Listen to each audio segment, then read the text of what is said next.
Welcome to rjtrailers.com, and today we're going to do a tutorial on how to buy a cargo trailer. There's a lot of misconceptions and a lot of things behind the walls you don't know. The first thing we're going to talk about is the coupler of the trailer. The most common coupler that people know out there is called the Bulldog. This actually right here is actually a Fulton 2 5/16. I personally think it's a very good coupler. I've been in the industry over 20 years. The Bulldog is a good coupler, but the Fulton is a very good coupler to have on a trailer. Most of them are going to have your 2K top line jack right here. It's positioned to be in that coupler. That's kind of a standard feature on all cargos. Now, there is a little bit difference when you get to the tongue. The tongues of the trailer, in my opinion, the ones that go through the frame are the best ones to have. You'll see some frames made out of square tubing. You'll see some tongues made out of channel. In my opinion, the square tubing is a little bit stronger. But more importantly, if that tongue doesn't go through the frame, it's going to raise your trailer up. It's going to make it higher off the ground. That way it's probably going to have straight axles on it, which we'll get to in a minute. If you have that, that's going to give you a higher incline if you have a ramp door on the back. So me personally, if you're looking for something that has a more of an incline in the back, look for something that has a tongue through the frame, not under the frame. A lot of them are going to have your ATP or stone guard. You'll see different variances of this. You'll see an 8-inch. This particular one's a 16, and 24 is about the biggest you see. But basically what this is going to do, it's going to give it a little bit of appearance, but it's also going to give you some protection on the trailer. Going around the trailer a little bit, this is a V-nose. Trailers are made in non-V-nose and V-nose. In my opinion, it's a personal preference. I've pulled a lot of trailers on both of them, and it just depends on which way the wind's blowing and which one's better. Now going to the side door, there's a lot of differences in side doors. This particular one has an RV latch and a bar lock. I personally like both of them on there. It gives you a little bit added protection.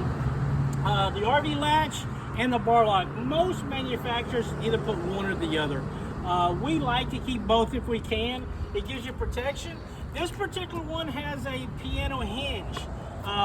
Some of them just have bolt-on hinges. In my opinion, the piano hinge will last a little bit longer, where the bolt-on hinges over time will sag a little bit. But both of them are pretty good.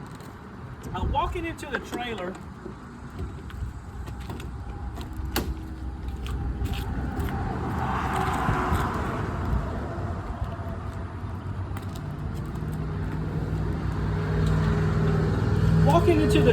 there can be some real differences inside the trailer. One thing you're going to want to look for is a one-piece aluminum roof. There are a lot of roofs out there that are seamed. They are more likely to leak on you. So we'll look for the one-piece aluminum roof. I think it's a better value for you. As far as wall construction, you're going to see a lot of different things. Behind the walls, you're going to see square tubing or hat post. The most norm in the industry is hat post, but square tubing, as you can see right here, is the roof bow, so you'll see a little bit of both. As far as the wall covering, in my opinion, you'll need at least a 3/8 wall covering. There are some out there that use a 1/4 inch, and even some that are called Luan, which is kind of this thin material right here, which is very similar to cardboard. The wood on the wall does give you structure to the trailer. So, you know, having a 3/8 or even up to a 3/4 is a better thickness on the wall. One of the main differences in the walls, though, besides the hat post and the square tubing, is a lot of the inexpensive trailers have a 2-foot centers on your walls, where 16-inch centers or less is standard or most common on your better trailers. Moving to your floor, most floors should be at least 3/4. You want to have enough support under there. 2-foot centers on a smaller trailer is standard, but an upgrade would be 16-inch centers in the floor. So obviously, just like anything you're building, if you have more cross members and more form members in the wall, then it's going to give you a little bit more strength. You're going to see plywood. You're going to see OSB. You're going to see some product called Drymax. Pretty much all of them inside of a cargo trailer are a pretty good product. As long as you've got 3/8 or bigger on the walls, that's going to give you the structure you need. Coming back out the side door, One of the main things besides your 16-inch centers in the walls is the thickness of your aluminum.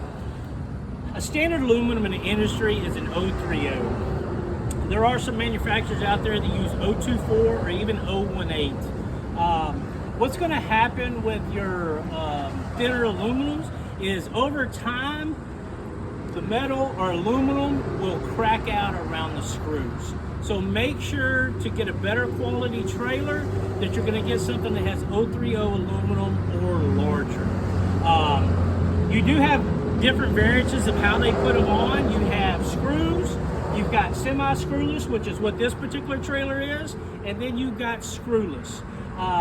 In my opinion, it depends on what you're doing with the trailer, but all three variations are good. I like the semi-screwless or the screwless because it gives you a more cleaner appearance on the trailer. There is some misconception out there that if you get screwless, that especially in the Texas heat that we have, that after a while that stuff will dissipate. We've been carrying it for many years, and it actually is a very good product. Just make sure if you buy the trailer at the beginning that it's a good seal at the beginning. Most good manufacturers are going to have brakes on both axles. You want to make sure you have brakes on both axles. That's pretty much standard in the industry. As far as the fenders, you've got your smooth, you've got your aluminum tread plate. Neither one of them as far as strength are better. The aluminum tread plate looks a little shinier, looks a little nicer, but pretty much as far as thickness and strength, you're going to have pretty much the same performance on both of those. Coming on to the back, I want to talk about the side air vents right here. This particular trailer has a side air vent in the front and the rear. It allows air to flow in there and out through the back. Some manufacturers will put a roof vent in the top. Roof vents are good, but you can't open them going down the road. So I personally like the side air vents. And a roof vent over time can get, cracking and leaking. So it's just one less place that you can have some leakage on your trailer. This particular model has a ramp. This is a double cable assist ramp. There are some manufacturers that only have one cable on there. So make sure you got two cables on your assist ramp. This has an extra flap that comes out. It gives you a more gradual incline into the trailer. Some of the ramps have a little lip on it, so rolling stuff up just gives you more transitional into the trailer. All LED lights.